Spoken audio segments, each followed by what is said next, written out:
আসসালামু আলাইকুম রহমতুল্লাহি ওবরকাতুহু। সম্মানিত দর্শক, অবস্থার দৃষ্টি মনে হচ্ছে জাতিসংঘ ডক্টর মোহাম্মদ ইউনূস সরকারের সঙ্গে রীতিমতো বেইমানি শুরু করেছে।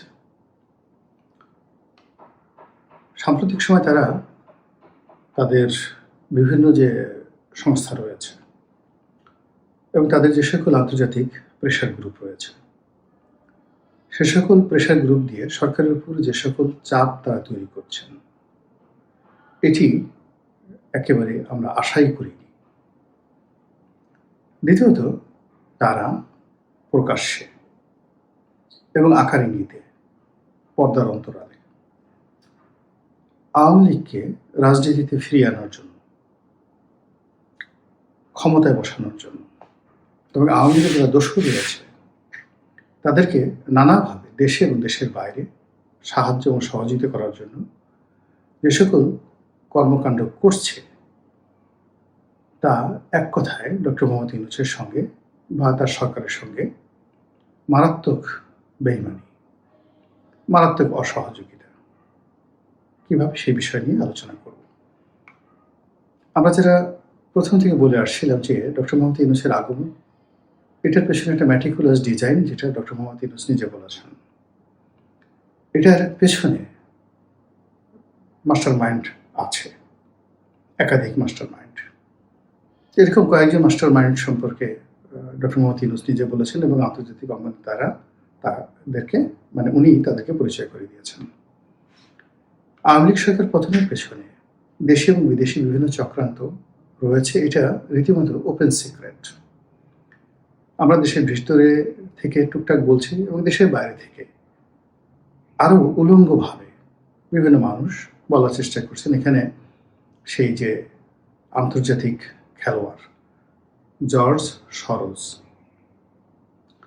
যিনি মার্কিন ডিপ স্টেটের পক্ষে বিভিন্ন দেশের সরকার পরিবর্তনের জন্য বিনিয়োগ করেন, তারপর সেই সরকারের পতন হলে যারা ক্ষমতা আসে তাদের কাছ থেকে সেই জগৎ শেঠের মতো কয়েকশো গুণ অর্থ আদায় করেন।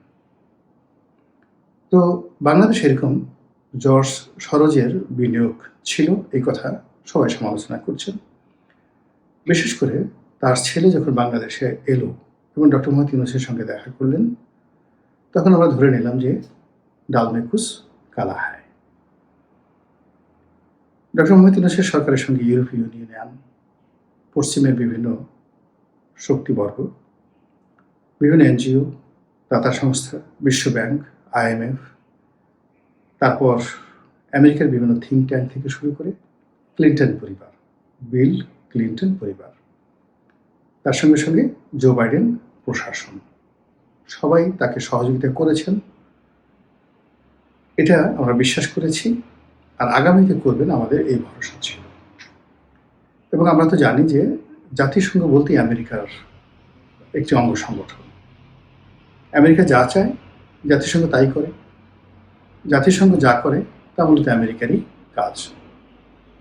কোনো একটা দেশের যুদ্ধ বাঁধাতে হলে সেখানে জাতিসংঘ দিয়ে, জাতিসংঘের নিরাপত্তা পরিষদ দিয়ে, সাধারণ পরিষদ দিয়ে, জাতিসংঘের যে মানবাধিকার কমিশন সেটা দিয়ে, এরপর জাতিসংঘের অন্যান্য যে সকল প্রতিষ্ঠান রয়েছে, যারা সেই যেমন UNHCR, তারপর মার্কিন যুক্তরাষ্ট্র এবং জাতিসংঘের যে সকল আর্থিক প্রতিষ্ঠান রয়েছে, সেগুলো দিয়ে তারা বিভিন্ন দেশের নানা রকম কর্মকাণ্ড চালায়। তো ডক্টর মোহাম্মদ ইউনূস ক্ষমতা আসার পর আমরা এরকম অনেকগুলো প্রতিষ্ঠানের অসাধারণ কতগুলো তৎপরতা দেখতে পেলাম। বিশ্ব ব্যাংক খুবই ইতিবাচক মনোভাব দেখালো 2024 সনের সেই প্রথম 4 মাস। IMF এতটা কোঅপারেটিভ হলো সেই 2024 সনের প্রথম 3 মাস। অবস্থা দৃষ্টে মনে হলো যে IMF যে আওয়ামী লীগ জমানাতে যে ঋণগুলো দেওয়ার ব্যাপারে প্রতিশ্রুতি ছিল এবং সেখানে প্রায় 3টি ঋণের কিস্তি তারা ছাড় করেছিল। ডক্টর মোহাম্মদ ইউনূসের জমানাতে তারা ইমিডিয়েটলি সমস্ত কিস্তিগুলো শুধু দেবেই না, আরও নতুন হয়তো 10 বা 15 বিলিয়ন ডলার তারা দিতে পারে। আর বিশ্বব্যাংক হয়তো 40-45 বিলিয়ন ডলার দেবে, চায়না থেকে 100 বিলিয়ন ডলার পাওয়া যাবে, ইত্যাদি ইত্যাদি মিলিয়ে আমরা প্রায় 200 বিলিয়ন ডলারের দেশি বিদেশি সাহায্য, গ্র্যান্ট, ঋণ এগুলোকে আশা করেছিলাম। কিন্তু পরবর্তীতে দেখা গেল যে $200 বিলিয়ন তো দূরের কথা, $2 বিলিয়ন আসছে না। বরং আওয়ামী লীগ জামানাতে যে সকল চুক্তি ছিল, সেই চুক্তির অধীনে যে সকল ঋণ আসার কথা ছিল, সেই সকল ঋণের বিরাট অংশ ফেরত চলে গেল। যে সকল সাহায্য এবং ভর্তুকি হিসেবে অর্থ বরাদ্দ ছিল বিভিন্ন আন্তর্জাতিক সংস্থার, প্রকল্প বাস্তবায়নে ধীরগতির কারণে সে সকল অর্থ চলে গেল এবং এটা 2025 সন থেকে এই গজব শুরু হয়ে গেল। যখন রোহিঙ্গাদের বিষয়টি আসলো, দেখলাম আমরা জাতিসংঘ মহাসচিব এলেন, তিনি পাঞ্জাবি পরে সেই ইফতার পার্টিতে অংশগ্রহণ করলেন রোহিঙ্গাদের মধ্যে, লক্ষ লক্ষ রোহিঙ্গাদের মধ্যে, এবং তিনি ঘোষণা করলেন যে আগামী যে ঈদ উল ফিতর, ওখানে ডক্টর মোহাম্মদ ইউনূস চট্টগ্রামের আঞ্চলিক ভাষা বক্তব্য দিলেন যে এই ভাষার সঙ্গে রোহিঙ্গাদের ভাষার যথেষ্ট মিল রয়েছে। তো সেখানে তিনি খুব দৃঢ়তার সঙ্গে বললেন যে আগামী ঈদ মানে এই যে 2026 সনের যে ঈদ, এই ঈদের উৎসবটি রোহিঙ্গারা তাদের নিজ দেশে গিয়ে করতে পারবেন। আমরা তো মহা খুশি, যেখানে মহাসচিব এসেছেন জাতিসংঘের, যেখানে আমাদের ডক্টর মোহাম্মদ ইউনূস এই কথাবার্তা বলেছেন, এরপর তো আর কথা থাকে না।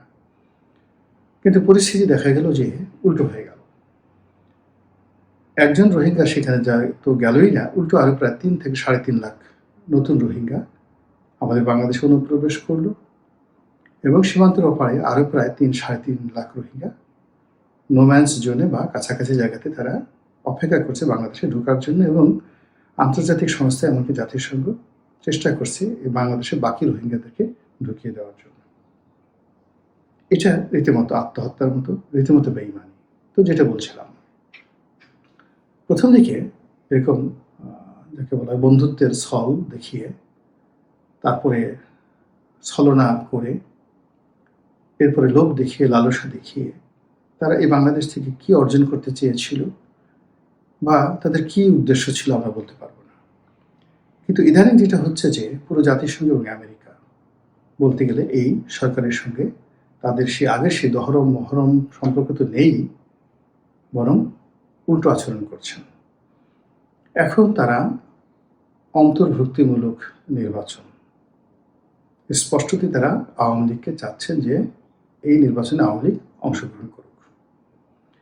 এই কথা ডক্টর মোহাম্মদ ইউনূস যখন শুনছেন, এনসিপি নেতৃবৃন্দ যখন শুনছেন, জামাতের লোক যারা এই জুলাই আগস্ট বিপ্লবের মূল মাস্টার মাইন্ড ছিলেন, এটি তাদের জন্য ভীষণ রকম অপমান, এত কষ্ট, এত বেদনা, যেটি আসলে মানুষ, আমি কখনো গলায় দড়ি দেইনি, আমার মানে ওই ধরনের কখন সুযোগ সুবিধা হয়নি, এমনকি যারা গলায় দড়ি দিয়ে মরেছে তাদেরকে আমি কখনো দেখিনি, আর যারা গলায় দড়ি দিতে চেয়েছিল আমার তাদের সঙ্গে মানে কখনো আলাপ আলোচনা হয়নি। ফলে গলায় দড়ি দেওয়ার আগে একটি মানুষের মনে কী ধরনের কষ্ট বেদনা হয় আমি এটা বুঝি না,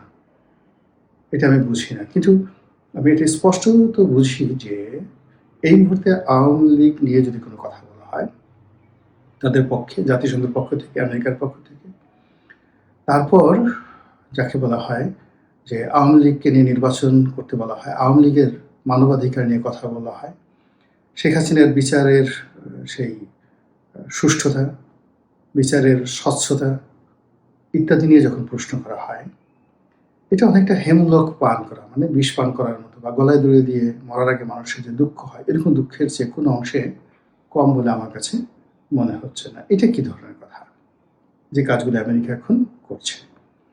অতিরিক্ত পশ্চিমারা এখন বাংলাদেশের ঘরে ঘরেও আসছে, ইউরোপীয় ইউনিয়নের যারা লোকজন তারা আসছে, যে জাতীয় পার্টিকে মানে অপমান করার জন্য।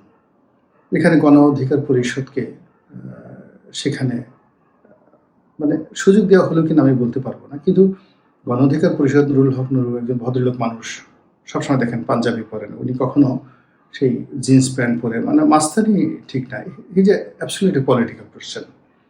বা তার সাথে যে রাশেদ আছে, সেও পলিটিক্যাল, একেবারে ভদ্রলোক, দেখতে শুনতে ভদ্রলোক, কথাবার্তা নরম। তো তাদেরকে দিয়ে বা তারা কেন জাতীয় পার্টির অফিস দখল করতে গেলেন, জাতীয় পার্টির অফিস ভাঙতে গেলেন, এবং সেখানে কি একটা অপ্রীতিকর অবস্থা হলো, মানে যে পরিমাণ গণ অধিকার পরিষদের নেতাকর্মীদেরকে পেটানো হলো, মারাত্মকভাবে আহত করা হলো নুরুল হক নুরুকে, এইগুলো আমার কাছে মনে হচ্ছে একটা ফাঁদ, পশ্চিমাদের একটা ফাঁদ, পরিস্থিতি গণ্ডগোল করার। এবং সেই কাজ করে জাতীয় পার্টিকে একটা সহানুভূতি দিয়ে দেওয়া হলো। আবার গণ অধিকার পরিষদকে তাদের যে গণতান্ত্রিক যে একটা পরিচয় ছিল, সেই পরিচয়টা কালিমালিপ্ত করা হলো। আবার এখন সেই জাতীয় পার্টির লোকদের সঙ্গে পশ্চিমারা বৈঠক করছেন এবং জাতীয় পার্টির দুটি অংশ, আনিসুল ইসলাম মাহমুদ সাহেব যে আলাদা জাতীয় পার্টি করেছেন তাদের সঙ্গে বসেছেন, জিএম কাদের সাহেবের নেতৃত্বাধীন যে গ্রুপটি আছে তাদের সঙ্গে বসছেন এবং তাদের অভাব অভিযোগ এইগুলো শুনছেন। ওদিকে সজীব ওয়াজেদ জয়, আওয়ামী লীগের অন্য সকল যে সকল নেতৃবৃন্দ রয়েছেন, বিশেষ করে তরুণ প্রজন্ম, প্রতিনিয়ত তাদের সঙ্গে পশ্চিমাদের বৈঠক হচ্ছে। তারা পশ্চিমা গণমাধ্যমে কথা বলছেন, বিশ্ব গণমাধ্যম তাদেরকে যেভাবে লাইমলাইটে নিয়ে আসছে, এর পেছনে নিঃসন্দেহে আমেরিকার একটি হাত আছে। কাজেই এই যে আমরা যারা বাংলাদেশের লোকজন গোয়েন্দা সংস্থার দালাল হওয়ার চেষ্টা করি, গোয়েন্দা সংস্থা ডাক দিলে, ক্যান্টনমেন্ট থেকে কোনো দাওয়াত পেলে আমাদের কাপড় চোপড় ঠিক থাকে না, মানে মানে ডাক দিয়েছে, আমাদেরকে যেতে হবে। তো আমি জাঙ্গা হয়তো পরিনি, পাঞ্জাবি পরে দৌড় দিলাম, গেঞ্জি পরিনি, এইরকম একটা যাকে বলা হয় আমাদের মধ্যে উদ্গ্রীব। যমুনা থেকে ডাক দিয়েছে, ডক্টর মোহাম্মদ ইউনূসের অফিস থেকে টেলিফোন এসেছে, বঙ্গভবন থেকে টেলিফোন এসেছে, বা ধরুন বিএনপি অফিস থেকে একটা ডাক আসছেন মনোনয়নের জন্য। পাগল হয়ে যাচ্ছে মানুষ, কাণ্ডজ্ঞান হারিয়ে ফেলছে।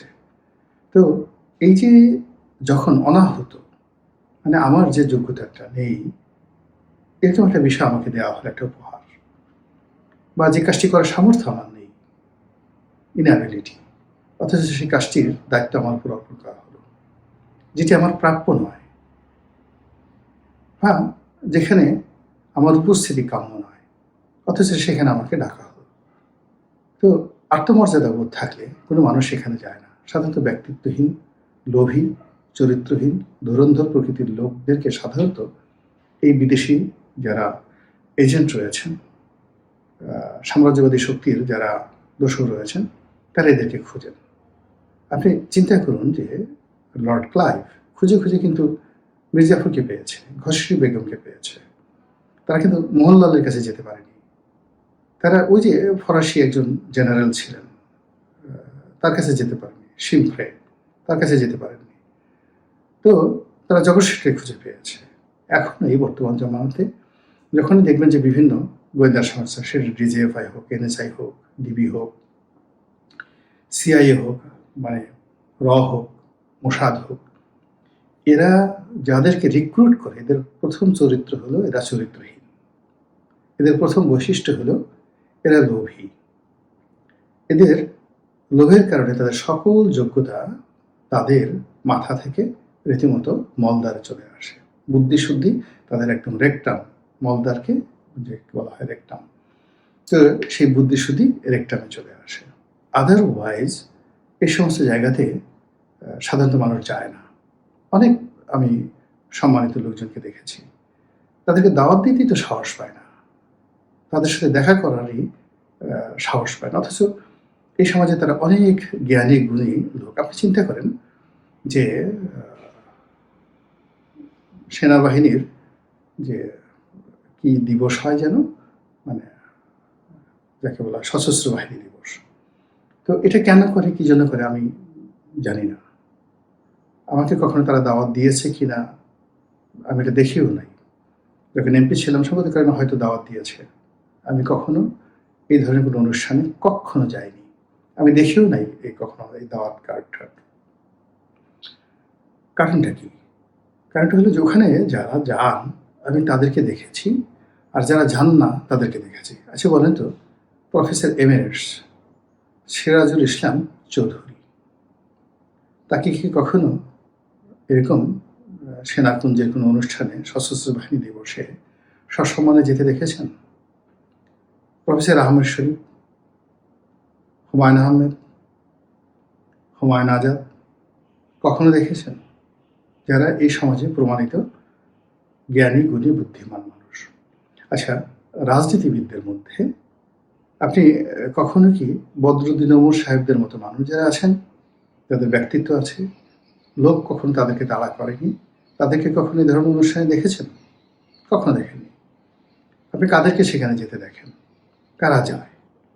এর মধ্যেই আপনি বুঝতে পারবেন যে ক্ষমতাধর লোকজন সবসময় পছন্দ করে এরকম একটি বাহন যার উপর নিরাপদে চড়ে বসা যায়। তো সেই দিক থেকে মানে সকল যাকে বলা হয় পৃথিবীর মানে সকল এজেন্সি, সকল সাম্রাজ্যবাদী শক্তি, তাদের সবার যে গডফাদার সেটা হলো জাতিসংঘ। তো কাজে সেই জাতিসংঘ যদি আপনাকে রিক্রুট করে, যেদিন আপনাকে রিক্রুট করবে, ফেভার করবে, সেদিন থেকে ধরে নেবেন যে আপনি রং পথে আছেন, ভুল পথে আছেন। আপনি রাজনীতি করবেন, রাজনীতির পথে থাকবেন, জনগণ আপনার প্রাণ শক্তি। ২ নম্বর হলো যে এই ধরনের আন্তর্জাতিক সংস্থাগুলো কেনা যায়, তারা ঘুষ খায়। অবাক করার ব্যাপার হলো আমাদের তহসিলদাররা যে ঘুষ খায়, আমাদের কাস্টমসের ইন্সপেক্টর বা সুপাররা যে ঘুষ খায়, তার চাইতেও নিকৃষ্ট জঘন্যভাবে কিন্তু সেই IMF, বিশ্বব্যাংক, তারপর জাইকা, এরপর আপনার জাতিসংঘ, এখানে ঘুষ লেনদেন হয়, মারাত্মকভাবে ঘুষ লেনদেন হয়। তো এই জাতিসংঘের যারা লোকজন যে কারণে শেখ হাসিনার বিরুদ্ধে ছিলেন, যে কারণে তারা আওয়ামী লীগের বিরুদ্ধে ছিলেন, সেই একই কারণে আবার হয়তো আওয়ামী লীগের পক্ষে চলে গেছেন। যে কারণে তারা ডক্টর মোহাম্মদ ইউনূসকে রিক্রুট করেছিলেন বা পছন্দ করেছিলেন বা ফেভার করেছিলেন, হয়তো একই কারণে তারা আবার চোখ উল্টিয়ে ফেলেছেন। কিন্তু ঘটনা যাই হোক না কেন, এখন আমাদের দেশ তো জাতিসংঘ নির্ভর হয়ে পড়েছে, আমেরিকা নির্ভর হয়ে পড়েছে। আমরা জনগণ ভোট দিয়ে কাউকে নির্বাচিত করব, সে ক্ষমতায় আসবে, এটা বিশ্বাস করার চাইতে আমেরিকা কি চায়, ভারত কি চায় ইত্যাদি নিয়ে আমরা বেশি চিন্তা ভাবনা করি। তো সেই অর্থে এই ক্রান্তিকালে হঠাৎ করে জাতিসংঘের যে উৎসাহ উদ্দীপনা আওয়ামী লীগকে নিয়ে, শেখ হাসিনাকে নিয়ে, সজীব ওয়াজেদ জয়কে নিয়ে, এটি যারা আওয়ামী লীগের প্রতিপক্ষ, নিঃসন্দেহে তাদের জন্য ভালো সংবাদ নয়। মহান আল্লাহ আমাদের সবাইকে হেদায়েত দান করুন এবং হেফাজত করুন। আসসালামু আলাইকুম ওয়া রাহমাতুল্লাহি ওয়া বারাকাতুহু।